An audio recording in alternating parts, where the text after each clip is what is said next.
Bonjour, aujourd'hui une vidéo sur l'argumentation. Maman, Oui, Rodogule. s'il te plaît, je peux avoir un scooter? S'il te plaît, s'il te plaît, s'il te plaît. Bah si, je me suis même lavé. Oh, alors là, Rodogule, ce sont vraiment pas des arguments. Il n'en est pas question. Aujourd'hui, nous allons voir ce qu'est argumenter. Dans quelle situation on est amené à argumenter et quels sont les rôles de l'argumentation. Alors, un peu d'étymologie pour commencer. À partir de la citation de Victor Hugo, rien n'est stupide comme vaincre, la vraie gloire est convaincre. Donc on se rend compte qu'entre vaincre et convaincre, il y a le même étymon latin, le verbe vincere, convincere pour convaincre. Vincere signifie remporter la victoire. Convincere est un peu plus polysémique. Enfin, en tout état de cause, ça souligne l'idée qu'il faut apporter des preuves en soi irréfutables. Donc effectivement, argumenter, c'est une sorte de joute, de fight, de combat d'idées, de sport de l'esprit. Et effectivement, l'on convainc par le truchement de son intelligence. Alors l'argumentation, c'est quoi? Action d'argumenter, ensemble des raisonnements par lesquels on déduit les conséquences logiques d'un principe, d'une cause ou d'un fait, en vue de prouver le bien fondé d'une affirmation dans un but. Convaincre. Dans notre vie quotidienne, nous passons beaucoup de temps à argumenter. Dans une discussion, nous voulons faire valoir notre opinion. Lorsqu'il s'agit de choisir, nous soupesons les avantages et les inconvénients. Pour trouver une solution à un problème, nous exposons un cheminement logique pour valider le bien fondé de notre démonstration et éviter toute incohérence. Et puis à l'école, pour rédiger un paragraphe argumentatif au collège ou une dissertation au lycée. Alors qu'est-ce qu'argumenter? L'objectif du discours argumentatif consiste, à propos d'un thème, un sujet de discussion, de soutenir une thèse, un point de vue, une opinion, une prise de position, qui répondent à une problématique, c'est-à-dire un point sur lequel on s'interroge, une question qui prête à discussion. Il faut convaincre son adversaire.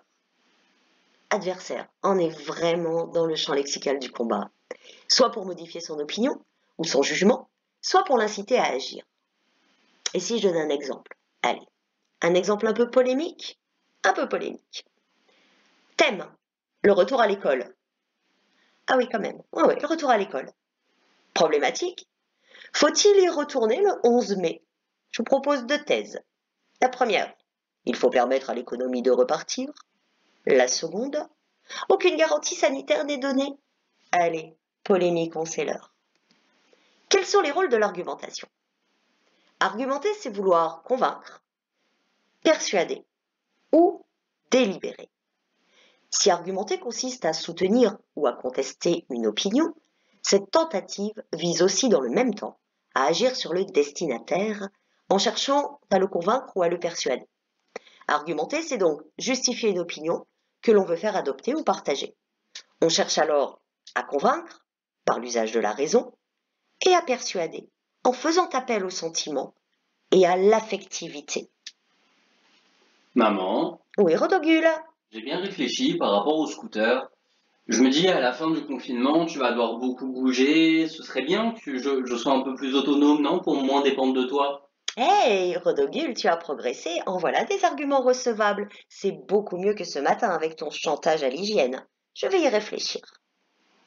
Argumenter, c'est aussi tenir compte des thèses différentes des nôtres avec lesquelles nous allons entrer en discussion. Dans une délibération solitaire, comme le monologue délibératif, ou collective, comme dans le dialogue.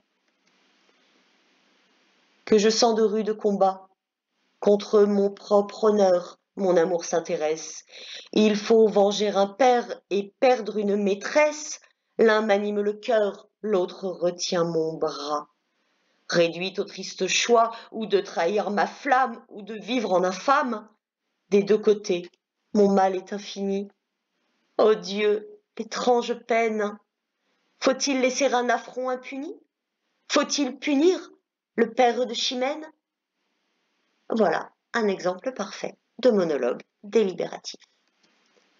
Alors pour être un bon argumentateur, il vous faut une boîte à outils. Dans cette boîte à outils, il vous faut des arguments d'autorité, des arguments ad hominem, des arguments par analogie, des tas de types d'arguments. Il vous faut des figures de style, il vous faut des procédés d'écriture argumentative, il vous faut définir les genres et les registres de l'argumentation directe et indirecte, le conte, la fable, le conte philosophique, l'essai, l'apologue. Il vous faut des outils de la modélisation. Mais tout ça, ça va être l'objet de prochaines vidéos. Parce que moi, je voudrais que vous parveniez quand même à tenir le coup. C'est un vaste sujet, extrêmement important pour la route vers le lycée. Je vous embrasse, portez-vous bien, à bientôt!